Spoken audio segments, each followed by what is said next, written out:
So in the last video, we made different curriculums, and now we can add the interactions. So in the previous video, I was using this one. So let's go into it, and you can see there's no interactions yet. Again, quick explanation, interactions are the sentences which you want the student to speak. So interactions go inside curriculum, curriculums go inside squares, and squares are where the students are, and that's where they practice. Okay, so we're gonna keep it a regular level, and we'll add interactions. Oh, one thing to notice, when you create a new curriculum, it gives you an option here in the top corner where you can select your language. Now, it doesn't appear once it's published because it's locked in. So if it was a mistake, you can just go back, delete the curriculum and start again. However, once it's saved, the interactions are anything that you search and filter for are locked to that language. So let's begin anyway. So we add interactions here, of course, and you have three options. There's new resource, resources, and web search. Now we'll start with the easiest one first, which is resources. So resources allow you to search for any interactions that you've previously made or anything from Speechsquare's pre-made library. So our pre-made library and the interactions that you or your organization makes, they don't interact. They're separate systems. Your content is sacred. We understand that, and it will always stay within your organization. So what we can do is in here, we can search for different keywords. So hello, for example.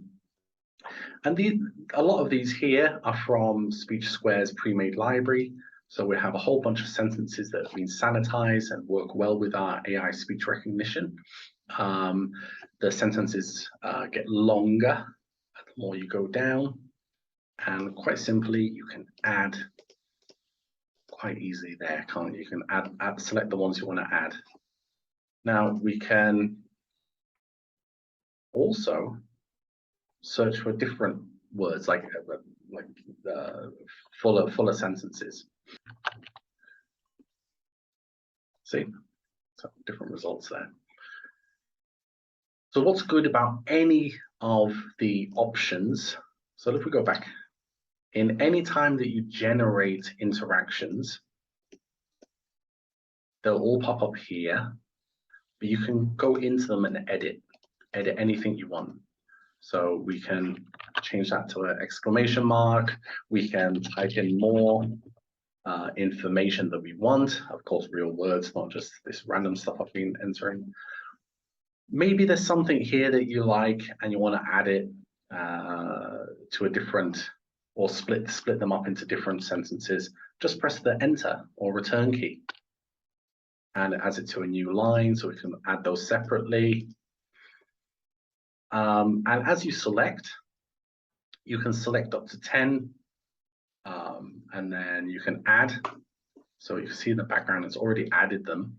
And then keep going. You can even just select the first 10 here and add those. Then we can go back to a different interaction generation view or option, and we can add them from there as well. So that's resources, which is, again, your previously made interactions and the Speechsquare library. All right, so let's check out new resource. This is a cool function. We can upload PDF documents, PowerPoints, text files, CSVs, and it will automatically generate any text found within those documents and output them as interactions which you can edit and input into your curriculum. So here's some that I've made before. Oh gosh, but this was for Spanish, so we're not going to add them into the actual curriculum, but I just want to show you how it's generated. So for this one, for example, it is a Chicken Little. a PDF about Chicken Little, has images in there, has all this random formatting, etc., and links and all sorts. Oh gosh. However, we can still just drag and drop it in, and it automatically generates a whole bunch of sentences. Now, because it is an external resource and not something done by Speechsquare, we still might need to do a little bit of editing here and there. You can see here there's some English words, and if it was a Spanish activity we're adding it to, we'd need to get rid of those or make sure we don't add them. Maybe these two are actually one sentence, so we just put that in. Maybe we want to put these onto different lines, so we press enter, etc. Just do some regular checks, and once you're happy it looks good, then you just press add, and then you would add them here. Again, I'm not adding these because this is actually an English activity. So it's very important to remember when you're uploading documents to upload the correct language. But again, it helps. It works with text files.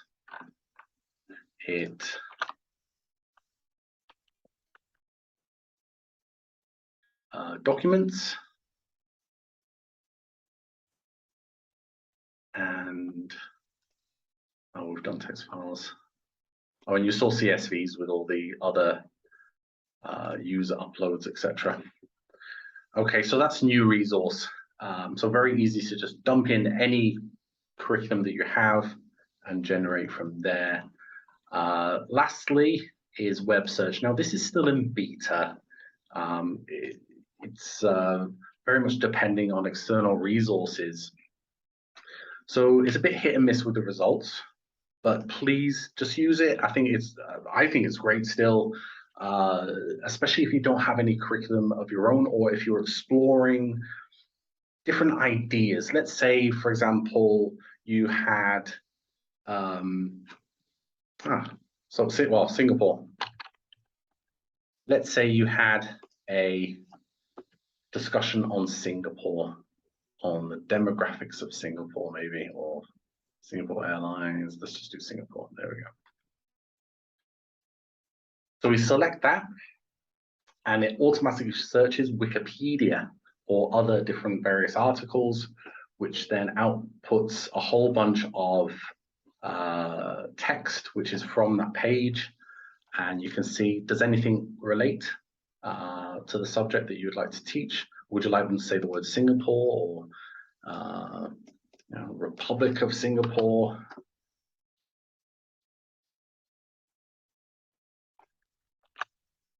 Etc., etc. And again, you just add them in.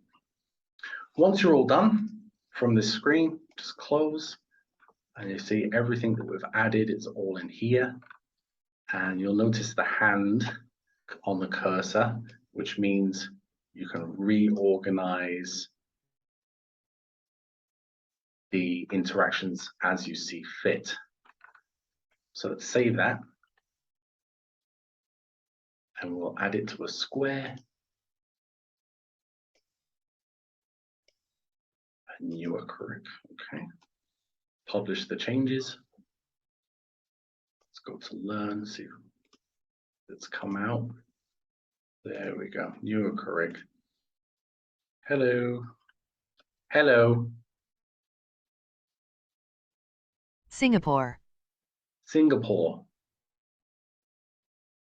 Easy. Mrs. Benson? And there you go. That's adding curriculum. It's really easy, and hope you enjoy the functions.